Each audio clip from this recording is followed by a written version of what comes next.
Hey, it's Jason from Pro Guitar Studio. Today we take a look at a legato blues phrase. Now, this blues phrase here is split into two parts, and I do add some additional notes and make some alterations as we go through it. But really, when you boil it down, we have two phrases where we're going to try to do as many hammer-ons and pull-offs to lower the amount of pick strokes that we need to actually use. So let's first take a listen to the actual piece we're going to do today, and then we'll dive right in.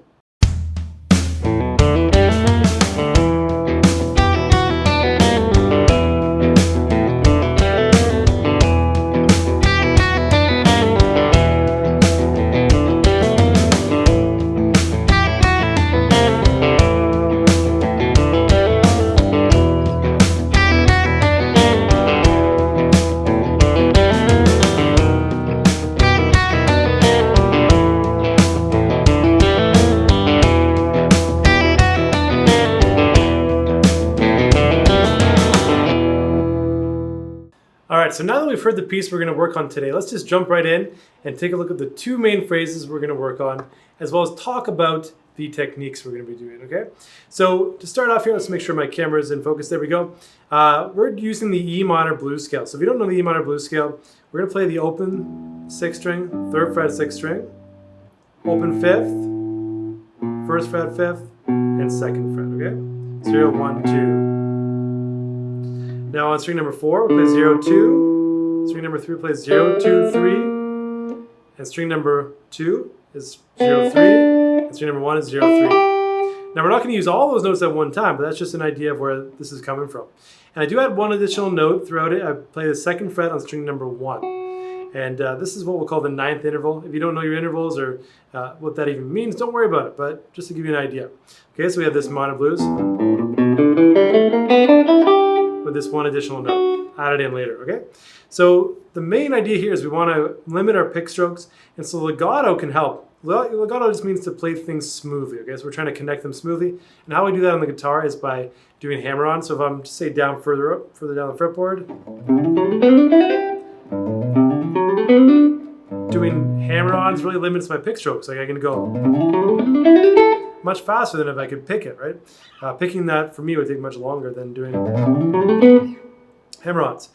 We're going to simplify that though, and we're just going to use open strings hammered onto a fretted note. So on string 5, we're going to do 0, 2. And I'm going to use my first finger there. And the hammer-on is a big, fast snapping motion with that index finger towards that string. Now, keep in mind, it's not how hard you push, but how fast you come down onto it. Okay, so if I snap my fingers, if I go fast, I get a sound. If I go slow,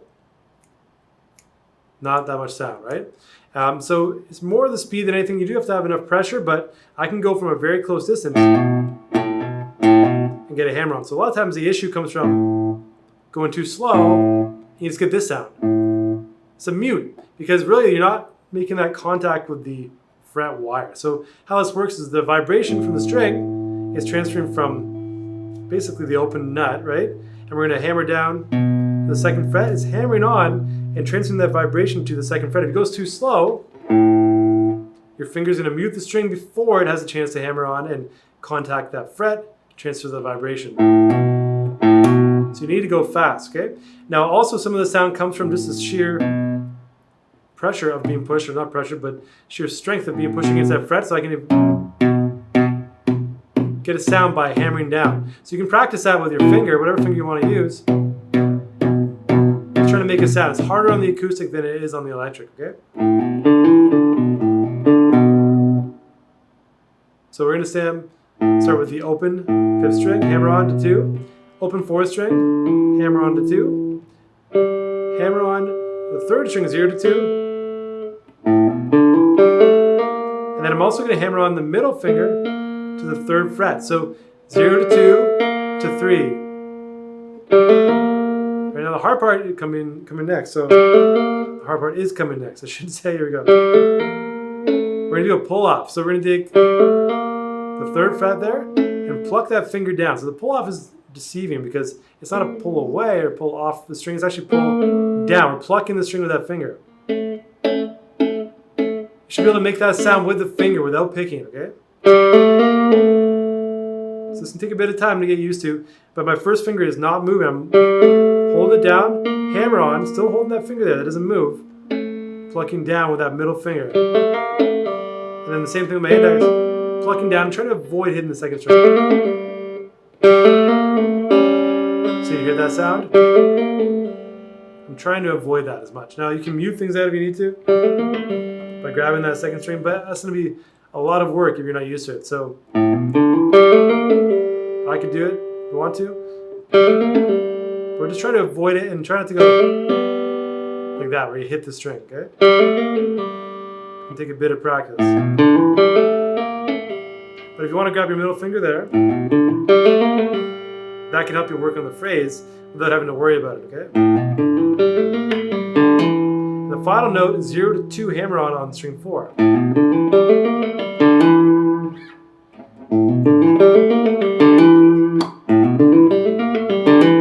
Slow it down.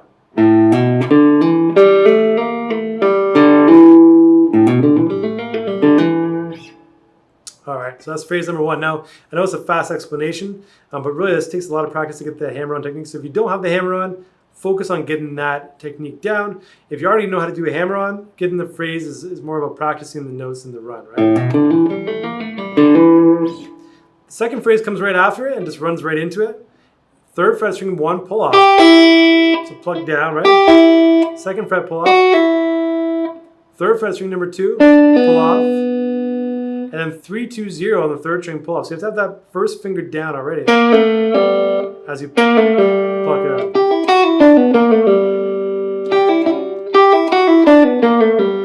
And then 0 to 2 on the 4th string. So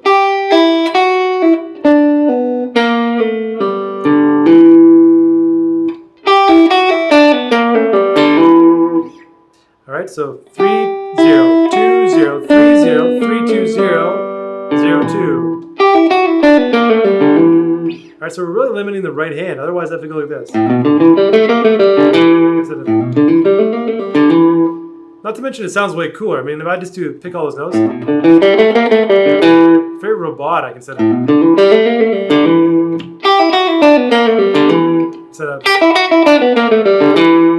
All right, so a lot of fun once you get into it. Remember though, the hammer-ons and pull-offs might take a bit of practice, okay?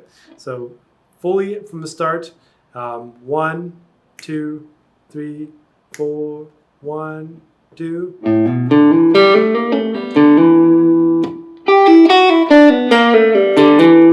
Okay, those are our 2 phrases together.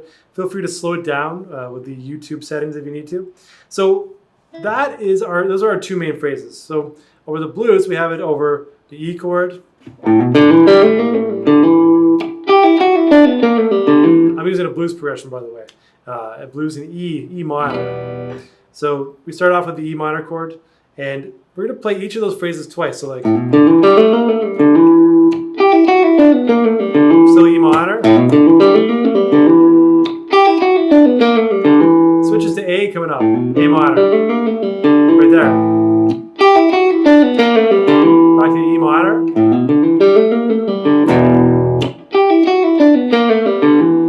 And this part here, so after we go through that, so we had 4 times on E minor, 2 times on, I guess I shouldn't say 4 times, I should say the whole progression is twice. Yeah, so the whole 2 phrases together, twice on E minor, once on A minor, and then once again on E minor. And then we're going to go back into the next chord, which, measure number, say in the blues, measure number 10. Comes into a B7 chord. And so you're going to see, if you have the tablature for this, you'll be able to see that on the measure number 10, same phrase starts. But instead of hammering on to number 2, fret number 2 on the 4th string, we're going to hammer on the fret number 1. That's because in the B7 chord, we have a D sharp. Instead of, the E note is in both E minor and A minor. But for the B7, it would sound really off if we played the E note. It just sounds like, oh yeah, it doesn't resolve, it doesn't have a nice feeling. Using this note allows it to resolve for that chord. And then we go back to the original phrase, because the A chord comes in next, so it's B7.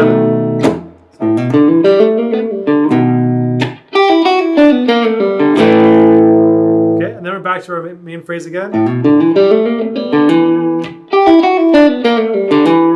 And to finish it off, we just do our original phrase just 1 time.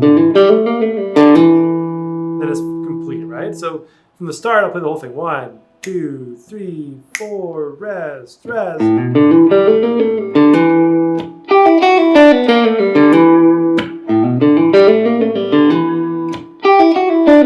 Chord change coming up. A, right? Chord change. Going to B7.